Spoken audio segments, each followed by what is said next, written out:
Hello everyone, I am Dr. Kirti, fertility expert, 49 Hospital, Vizag branch.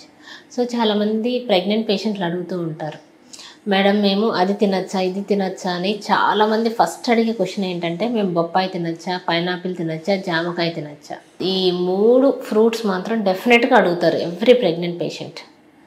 So మెయిన్గా మనం తెలుసుకోవాల్సింది ఏంటంటే ఈ పైనాపిల్, పపాయ అనేవి రాగా ఉన్నవి తింటే ఏమవుతుందంటే వాటి వల్ల కొంచెం యుట్రైన్ కంట్రాక్షన్స్ అనేవి వచ్చే అవకాశం ఉంటుంది. సో వాటిలో ప్రొస్టాగ్లాండిన్స్ అనేవి ఉంటాయి. సో అలాంటి రా పపాయ తింటే అందులో ప్రొస్టాగ్లాండిన్స్ అనేవి ఉండడం వల్ల యుట్రైన్ కంట్రాక్షన్స్ వచ్చే అవకాశం ఉంది అని చెప్పి బెటర్ టు అవాయిడ్ అని కొన్ని స్టడీస్లో ఉన్నాయి. సో అంతే తప్ప మళ్ళీ అంటే కొంచెము అంత రాగా కాకుండా ఉన్న పండు లాగా ఉన్న పపాయ కానీ పైనాపిల్ కానీ తింటే ఏమీ అవ్వదు. బట్ చాలామంది ఏంటంటే అలా రాగా ఉన్నవి అవాయిడ్ చేయమని చెప్తారు. బట్ జామకాయ అయితే మీరు డెఫినెట్గా తినొచ్చు, అందులో అయితే ఏ ప్రాబ్లం లేదు. సో మీరు ఏమైతే డైట్ మెయిన్గా తీసుకుంటున్నారో అవన్నీ బేబీకి వెళ్తుంది. సో మీరు తీసుకునే డైట్లో carbohydrates, proteins, anti oxidants, next minerals ఇవన్నీ ఉన్నాయా లేదా అని ఈచ్ ప్రెగ్నెంట్ ఉమెన్ మనం చెక్ చేసుకుంటే సో బేబీ కూడా మనకి మంచి న్యూట్రిషియస్గా, ఎక్కువ ప్రాబ్లమ్స్ ఏమీ లేకుండా కరెక్ట్ వెయిట్ గెయిన్తో ఇలా పుట్టడం అనేది జరుగుతుంది.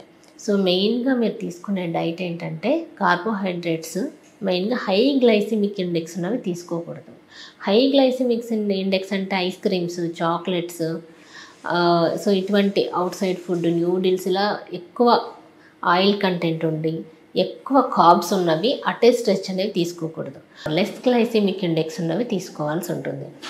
దెన్ ప్రోటీన్స్ కూడా మీరు డ్రై ఫ్రూట్స్, సో రొటీన్గా మీరు తీసుకునేవన్నీ దాళ్ళు, సో రొటీన్గా పప్పు ఇవన్నీ తింటారు కాబట్టి అవన్నీ కంటిన్యూ చేయొచ్చు.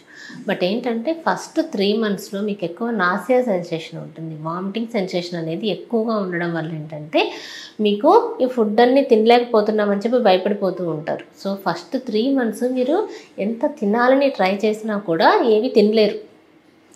సో మీరు ఆ ఫస్ట్ 3 months మెయిన్గా మీ హైడ్రేషన్ మీద కాన్సన్ట్రేట్ చేయండి. మీరు ఎక్కువ ఈ ఫుడ్ తినకపోయినా పర్లేదు. సో ఆఫ్టర్ 3 months మీకు నాసియా అవన్నీ తగ్గుతాయి కాబట్టి then you can start all these foods. So first 3 months మెయిన్గా కొంచెం హైడ్రేషన్ ఒకటి మెయిన్గా చూసుకుంటే సరిపోతుంది. దెన్ మీకు ఏది నచ్చితే అది, ఈవెన్ నాన్ వెజ్ కూడా చాలామంది అడుగుతూ ఉంటారు, మేము నాన్ వెజ్ తినచ్చా అని. సో నాన్ వెజ్ కూడా ప్రోటీనే. అందులో ఏంటంటే దాంతోపాటు ఎక్కువ ఆయిల్, ఎక్కువ స్పైస్ లేకుండా మీరు తినచ్చు. సో మీరు తీసుకునే ఫుడ్ ఎంత హెల్తీగా, ఎంత సీజనల్ ఫ్రూట్స్ కానీ ఇలాంటివి తీసుకున్నారంటే బేబీ అనేది హెల్తీగా ఉంటుంది. Thank you so much.